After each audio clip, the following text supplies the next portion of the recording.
ये PDF है मराठी में, आपको हिंदी में समझाने के लिए मैं ये व्हिडिओ बना रहा हूँ. ठीक आहे. स्वागत आहे तुमचं आमच्या चॅनलमध्ये जेदे ऑनलाईन क्लास. तर आज आपण डिस्कस करणार आहोत जे अंतिम वर्षाचे विद्यार्थी आहेत त्यांच्यासाठी काय गाईडलाईन्स आलेले आहेत, त्यांचे एक्झाम कशी होणार आहे त्याच्याविषयी. तर ही एक PDF आहे जी मुंबई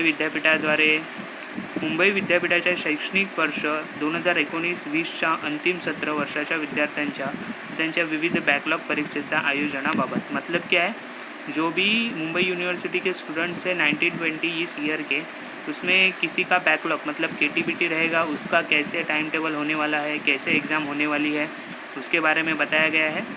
ठीक है. तो अभी आगे बढ़ते हम लोग. उपरोक्त नमूद विषयाच्या अनुषंगाने मुंबई विद्यापीठाची संलग्न संचलित व महाविद्यालयांचे प्राचार्य, मान्यताप्राप्त संस्थांचे संचालक यांना कळविण्यात येते की शैक्षणिक वर्ष 2019-20च्या अंतिम सत्र वर्षाच्या विद्यार्थ्यांच्या व त्यांच्या बॅकलॉग परीक्षांच्या आयोजनासाठी विद्यापीठाचे विविध सक्षम प्राधिकरणांनी घेतलेल्या धोरणात्मक निर्णयानुसार सर्व महाविद्यालयांनी खालील नमूद केल्याप्रमाणे कार्यवाही करावी. मतलब जो भी यूनिवर्सिटीज़ के हेड है, कुलगुरुज हैं, उनसे डिस्कस करके जो भी नियम बनाए गए हैं, रूल्स बनाए गए हैं, कैसे एग्ज़ाम लेना है, उसको नीचे दिया गया है. तो स्टार्टिंग से हम लोग लाइन से एक एक पढ़ते जाएंगे. ठीक है. तो अच्छे से समझ लेते हैं ये वीडियो में.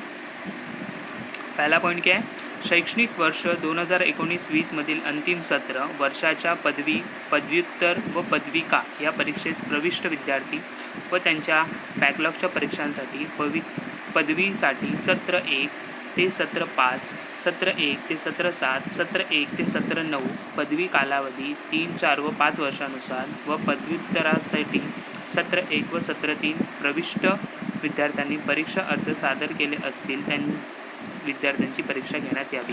मतलब पहले रूल में हम लोग को बताया गया है कि जिसने सेमिस्टर सत्र 1 और सत्र 5, ठीक है, 3 इसमें डिवाइड किए उन लोग ने, पदवी कालावधि और पदव्युत्तर ये और पदविका. ठीक है.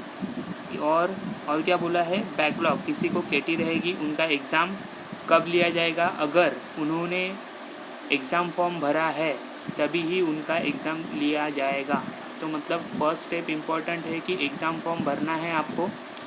सत्र मतलब सेमेस्टर 1 से लेके सेमेस्टर 5, सेमेस्टर 1 से लेके सेमेस्टर 7 और सेमेस्टर 1 से लेके सेमेस्टर 9. ठीक है. तो अलग अलग डिग्री के फॉर्मेट है. उसमें 3 साल की डिग्री होती है, 4 साल की डिग्री होती है, 5 साल की डिग्री होती है. उसके हिसाब से वो लोग एग्ज़ाम का शेड्यूल करने वाले हैं और एग्ज़ाम उनकी होगी जिन्होंने एग्ज़ाम फॉर्म भरा है. सेकंड पॉइंट है, महाविद्यालयांनी आपल्या महाविद्यालयातील अंतिम सत्राच्या विद्यार्थ्यांची माहिती संकलित करावी. उदाहरणार्थ मोबाईल नंबर, ईमेल, PRN क्रमांक, ऑनलाईन परीक्षेबाबत लागणारी साधनसामग्री जसे लॅपटॉप, संगणक, स्मार्टफोन, इंटरनेट व विद्यार्थी सद्य परिस्थितीत कुठे आहेत इत्यादि. मतलब क्या है, जो भी यूनिवर्सिटीज़ है उन्होंने एक सर्वे करना है, उनको इन्फॉर्मेशन कलेक्ट करनी है किसके बारे में, मतलब कि ऑनलाइन एग्ज़ाम होने वाली है तो मोबाइल तो मस्ट है, इंटरनेट कनेक्शन मस्ट है, ईमेल एड्रेस होना चाहिए. ये सब कौन से स्टूडेंट के पास अवेलेबल है, अच्छा इंटरनेट कनेक्शन अवेलेबल है, ये सब देखना पड़ेगा. तो उसके हिसाब से सर्वे करके देखना है कि जो ज़रूरी गैजेट्स है एग्ज़ाम लेने के लिए, बेसिक्स नीड्स है एग्ज़ाम ऑनलाइन लेने के लिए, वो कितने जन के पास है.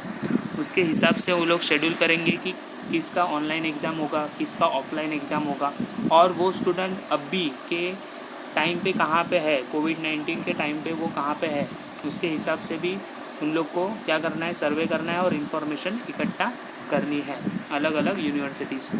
ठीक है. तो अलग अलग यूनिवर्सिटीज़ है, जैसे इंजीनियरिंग में है, टेक्नोलॉजिकल, BSc है, अलग अलग MSc है. तो ये सब डिग्री के लास्ट ईयर के स्टूडेंट्स हैं, इनके लिए ये सब गाइडलाइंस है.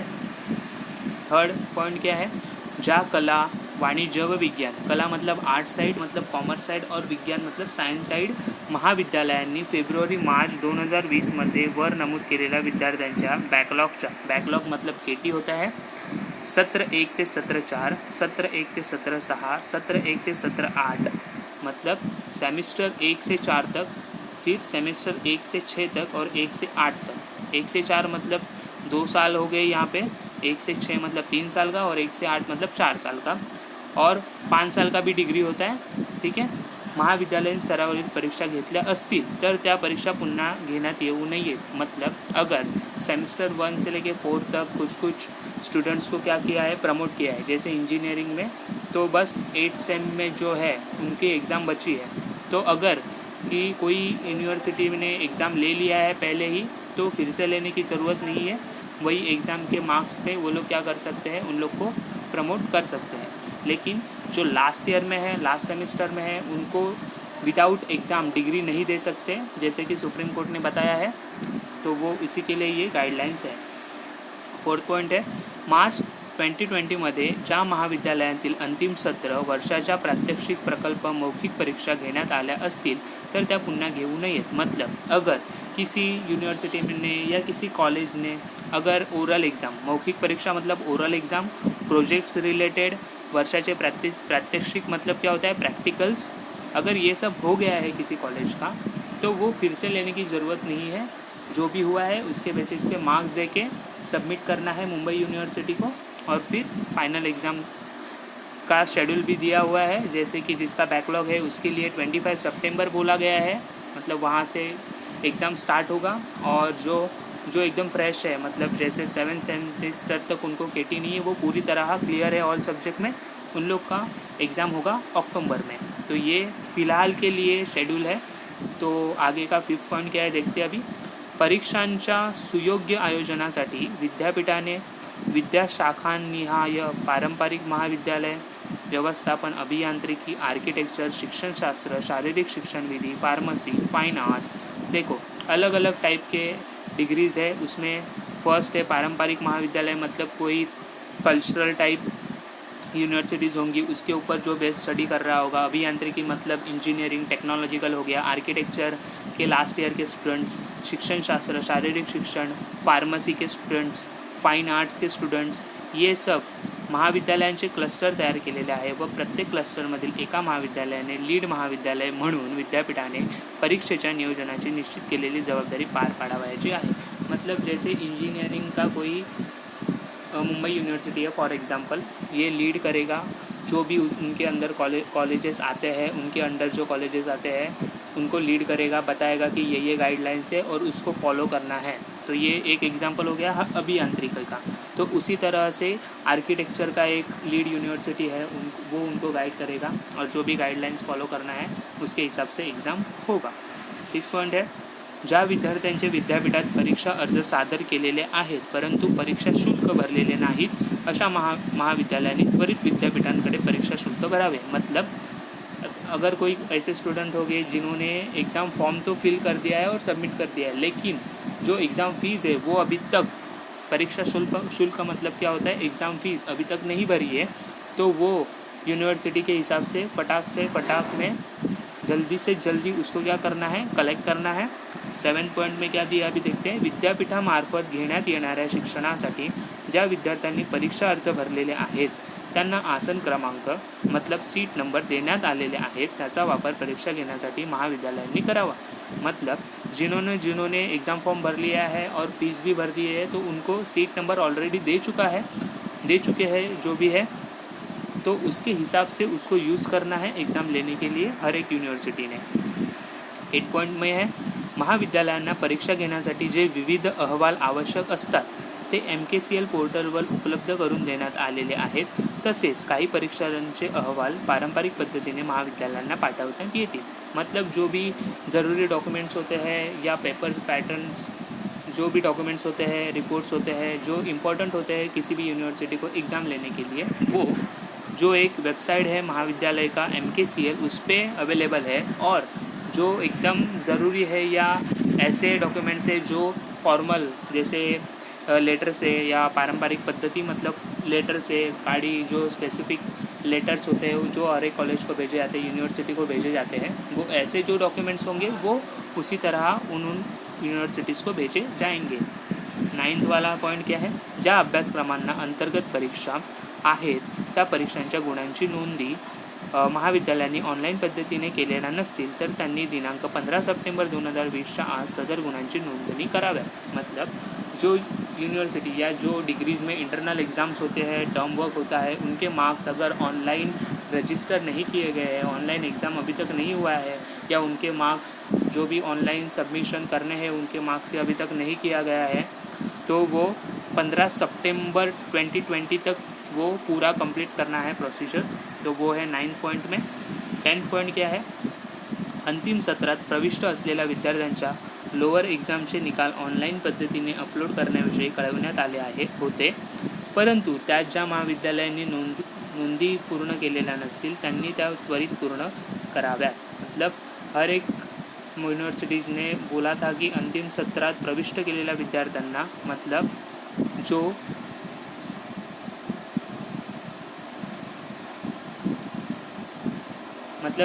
जिन्होंने क्या किया है, प्रमोट किया गया है जो स्टूडेंट्स को अगले एग्ज़ाम में, तो उनकी जो सूची थी, मतलब उनकी जो लिस्ट थी वो अपलोड करनी थी हर एक यूनिवर्सिटी के साइड में। जिन्होंने वो ये प्रोसीजर नहीं किया है वो जल्द से जल्द करें, ये भी एक पॉइंट है। अभी 11 पॉइंट क्या है? अंतिम सत्र वर्ष किंवा बॅकलॉगच्या प्रॅक्टिकल प्रोजेक्ट वायवा परीक्षा प्रत्येक महाविद्यालयांनी आपल्या महाविद्यालयातील शिक्षकांच्या सहाय्याने ऑनलाइन पद्धतीने घ्याव्यात। कौन से प्लेटफॉर्म पे ले सकते हैं हम लोग? मतलब अंतिम साल का और या केटी का जो है उनका कौन सा एग्ज़ाम बचा रहेगा, जैसे प्रोजेक्ट बचा रहेगा, कुछ प्रैक्टिकल एग्ज़ाम बचा रहेगा, वाइवा बचा रहेगा। तो ये सब उनको जो भी यूनिवर्सिटीज़ है, जो भी कॉलेज है, उनके जो फैकल्टीज़ हैं उनके हेल्प से वो उनको लेना है। और वो ऐप यूज़ कर सकते हैं, जूम ऐप पे ले सकते हैं, गूगल मीट ऐप पे ले सकते हैं, या स्काइप पे ले सकते हैं, किंवा आवश्यकतेनुसार दूरध्वनीद्वारे। अगर ये ऑप्शन अवेलेबल नहीं है, इंटरनेट कनेक्शन नहीं है, तो मोबाइल फ़ोन पे भी वो लोग वाइवा ले सकते हैं। तो ये सब प्रोसीजर 15 सप्टेंबर तक हो जानी चाहिए। मौखिक परीक्षा घेण्यासाठी प्रश्नसंच तयार करण्यात यावेत। विद्यार्थ्यांच्या परीक्षेतील उपस्थितीबाबत नोंदी करून ठेवण्यात याव्यात। सदर परीक्षांचे गुण MKCL पोर्टल किंवा विद्यापीठाच्या संकेतस्थळावर परीक्षेनुसार त्वरित अपलोड करण्यात यावे। मतलब ये हर एक कॉलेज की जिम्मेदारी है, यूनिवर्सिटी की जिम्मेदारी है कि ये जो भी ओरल एग्ज़ाम है उसका एक फ़िक्स पैटर्न बनाया जाए, ठीक है, उसके हिसाब से एग्ज़ाम लिए जाए, और जो स्टूडेंट्स प्रेजेंट है उनके प्रेजेंटी भी रखा जाए, उसके हिसाब से उनको जो मार्क्स मिले हैं ये सब चीज़ें उनको यूनिवर्सिटी के वेबसाइट पे अपलोड करनी है जल्द से जल्द। मतलब डेट दी है 15 सप्टेंबर तक। फिर 12 पॉइंट में बोला गया है ऑनलाईन थिअरी परीक्षेचे वेळापत्रक हे लीड महाविद्यालयाने क्लस्टरमधील महाविद्यालयांशी चर्चा करून साधारणतः क्लस्टरमधील सर्व महाविद्यालयांच्या परीक्षा ह्या एकाच वेळी घेण्यात येतील अशा पद्धतीने तयार करावे व सर्व महाविद्यालयांनी हे वेळापत्रक विद्यार्थ्यांच्या निदर्शनास आणून द्यावे। मतलब ऑनलाइन थियरी एग्ज़ाम, अभी ये सब तो हो गया, वाइवा, इंटरनल एग्ज़ाम हो। अभी जो मेन एग्ज़ाम होती है थियरी एग्ज़ाम, उसके बारे में क्या होगा, हर एक डिग्री के हिसाब से एक मेन लीड यूनिवर्सिटी है, जैसे मुंबई यूनिवर्सिटी है टेक्नोलॉजी के लिए, इंजीनियरिंग के लिए। ये लीड यूनिवर्सिटी ने ऐसा एक टाइम टेबल बनाना है जिस तरह से कि हर एक कॉलेज जो भी इंक्लूड है मुंबई यूनिवर्सिटी में उनका एग्ज़ाम एक ही साथ हो, एक ही टाइम पे हो। ऑनलाईन थिअरी परीक्षेचे वेळापत्रक तयार करताना दिनांक 25 सप्टेंबर 2020 पासून बॅकलॉगच्या परीक्षा सुरू करण्यात याव्यात व रेग्युलर परीक्षा दिनांक 1 ऑक्टोबर 2020 पासून सुरू करण्यात याव्यात व सर्व थिअरी परीक्षा 18 ऑक्टोबर 2020 पर्यंत संपाव्यात। तो एक डेट दी गई है कि 25 सितंबर से क्या होगा, जो भी जिनको भी केटी है उनका एग्ज़ाम स्टार्ट करने का एक डेट दी गई है, और जिनका पूरा क्लियर है 7 सेमेस्टर तक, ऑल सब्जेक्ट्स क्लियर है, 8 सेम बची है, उनका एग्ज़ाम 1 अक्टूबर से स्टार्ट करने का और 17 अक्टूबर तक ख़त्म करने की एक डेट दी गई है। और 14 पॉइंट में क्या है, अंतिम सत्राच्या सर्व थिअरी परीक्षा दिनांक 13 मार्च 2020 पर्यंत महाविद्यालयात शिकवण्यात आलेल्या अभ्यासक्रमावर आधारित घेण्यात याव्यात। मतलब जो एग्ज़ाम में सिलेबस होगा वो कौन से डेट तक होगा वो भी बताया गया है।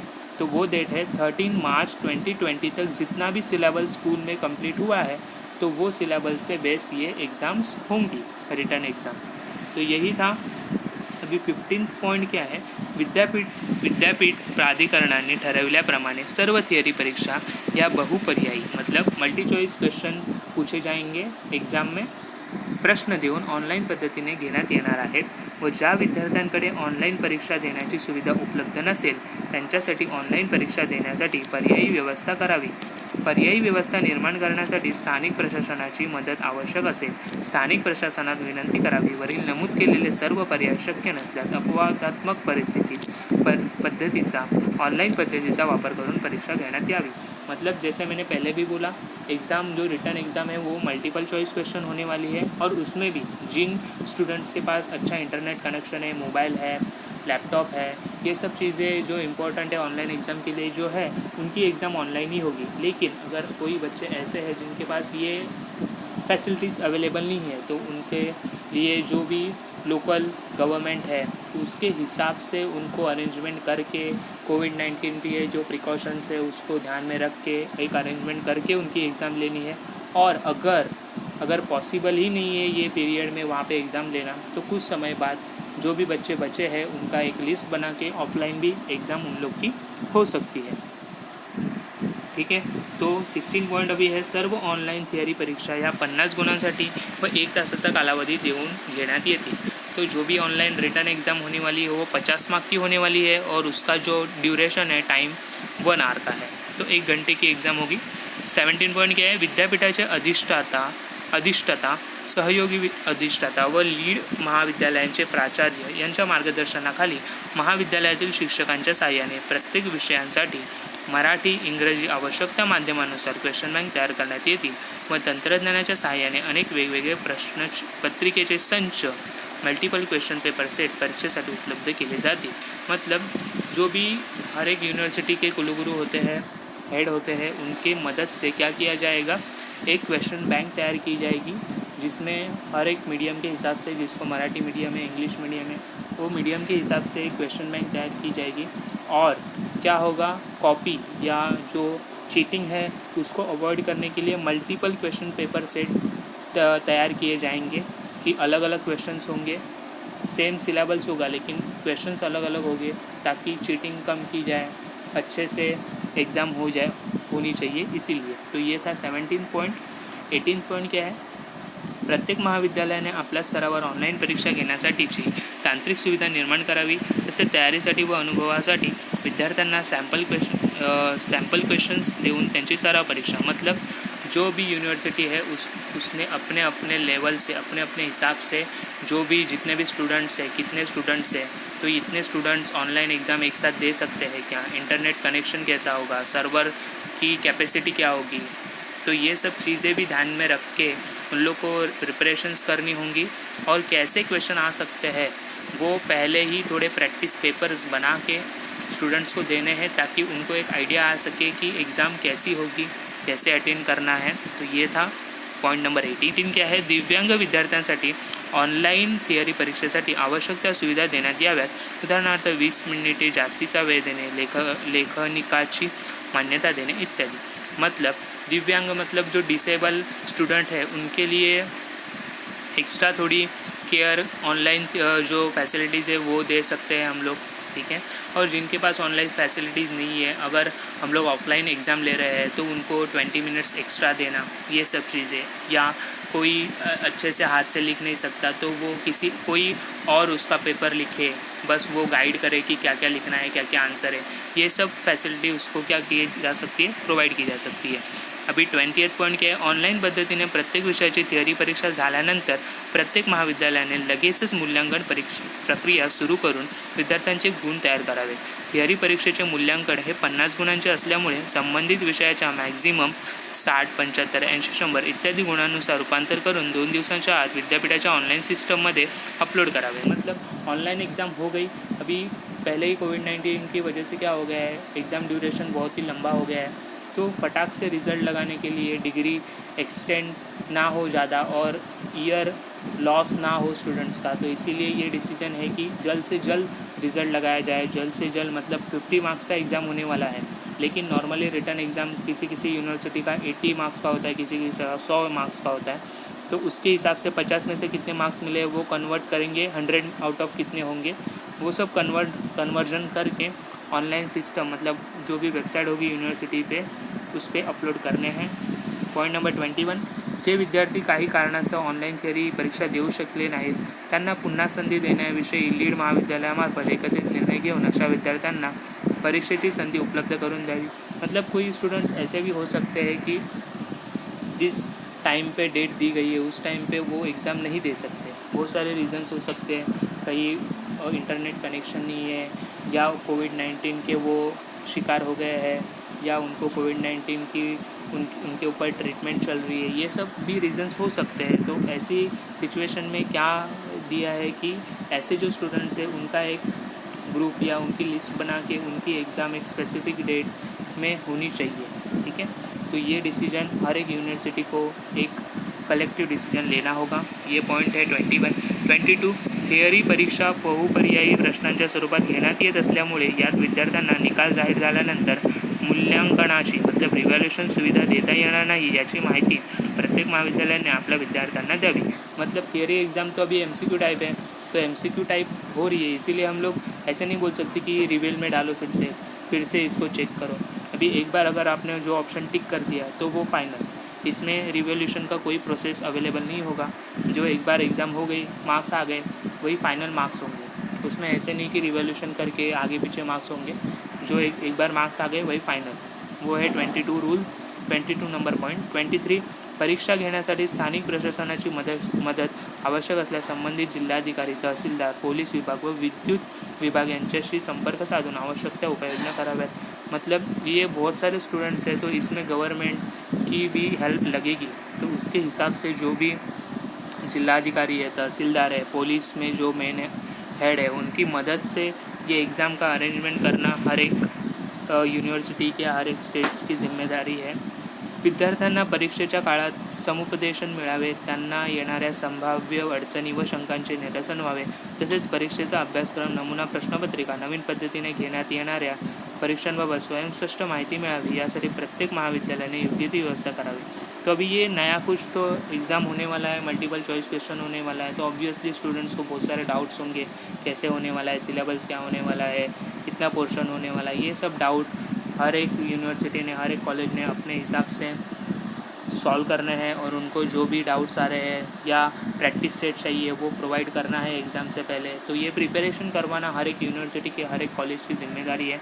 यही है 24 पॉईंट में। अभी 25 पॉईंट क्या आहे, महाविद्यालयांच्या प्राचार्यांना काही शंका समस्या असल्यास त्यांनी संबंधित क्लस्टरच्या लीड महाविद्यालयांच्या प्राचार्यांशी संपर्क साधून त्यांना याबाबतीत कळवावे व लीड महाविद्यालयांच्या प्राचार्यांनी विद्यापीठाचे संचालन, परीक्षा व मूल्यमापन मंडळ, क्लस्टरनिहाय संबंधित विद्याशाखांचे अधिष्ठाता, सहयोगी अधिष्ठाता यांच्याशी संपर्क साधून सदर शंका समस्यांचे निरसन करावे। मतलब ऐसे भी हो सकता है कि हर एक कॉलेज की सिचुएशन अलग है, लोकेशन अलग है, ठीक है, तो उसके हिसाब से कैसे एग्ज़ाम्स कंडक्ट करनी है, हर एक कॉलेज की अपनी अपनी क्या हो सकती है, डिफ़िकल्टीज हो सकती है एग्ज़ाम कंडक्ट करने में। तो इसके हिसाब से जो भी डाउट होगा वो जो क्लस्टर के हेड है, जैसे मुंबई यूनिवर्सिटी हेड हो गई इंजीनियरिंग कॉलेज में, तो उनके जो कुलगुरुज हैं उनको पूछ सकते हैं, उनसे चर्चा कर सकते हैं। तो यही पॉईंट आहे, पॉईंट नंबर 25। वरील सर्व बाबींचे काटेकोरपणे पालन करून विद्यापीठाच्या परीक्षा सुरळीत व वेळेत पार पडतील यावर सर्व प्राचार्यांनी दक्षता घेऊन विद्यापीठात सहकार्य करावे। तो इसी तरह से ये रूल्स को फॉलो करके जो भी एग्ज़ाम होने वाली है वो अच्छे से हो, एक सेफ एनवायरनमेंट में हो और जल्द से जल्द हो, ताकि स्टूडेंट्स लोग का एक साल वेस्ट ना हो, उनको लास्ट ईयर की डिग्री मिल के आगे जॉब के लिए प्रोसीजर होती है वो फॉलो करनी पड़े। तो ये सब चीज़ें ध्यान में रख के जो भी बोला है वो जल्द से जल्द फॉलो हो। स्टूडेंट्स इंफॉर्मेशन फॉर्मेट मतलब एक फॉर्म दिया है जिसमें स्टूडेंट नेम, प्रोग्राम नंबर या प्रोग्राम कैटेगरी, कौन सी डिग्री कर रहे हो आप, ईमेल एड्रेस, व्हाट्सअप नंबर और पेरेंट्स, ये सब क्यों है दिया है। इसको ये फॉर्म को भर के हम जो भी यूनिवर्सिटी है वो सर्वे कर सकती है कि कौन से स्टूडेंट के पास जो बेसिक्स नीड्स है ऑनलाइन एग्ज़ाम के लिए वो है, किसके पास नहीं है। तो इसीलिए ये फॉर्म दिया गया है। Can you arrange mobile number, yes no, your current location, मतलब आप अभी कहाँ पे हो, करंट लोकेशन, और डिसेबल हो, AT-KT है, ब्लैक लॉक है, ये सब चीज़ें ये फॉर्म में पूछी गई है। तो ये फॉर्म भर के ही इसको ध्यान से भरना है, ठीक है। तो ये फॉर्म से ही यूनिवर्सिटीज़ को पता चलेगा कि कौन से स्टूडेंट के पास क्या क्या कनेक्शन अवेलेबल है, कौन सी चीज़ें हैं, क्या क्या डिफ़िकल्टीज़ है। तो ये फॉर्म को भी अच्छे से भरना है। तो ठीक है, आज के वीडियो में इतना ही। अगर ये आपको वीडियो पसंद आया होगा तो ज़रूर लाइक करना, शेयर करना, सब्सक्राइब करना हमारे चैनल को, ठीक है। तो मिलते हैं अभी नेक्स्ट अपडेट लेके, जल्दी मिलेंगे। जो भी होगा अपडेट आपको ये चैनल पे मिल जाएगा। तो तब तक के लिए बाय बाय।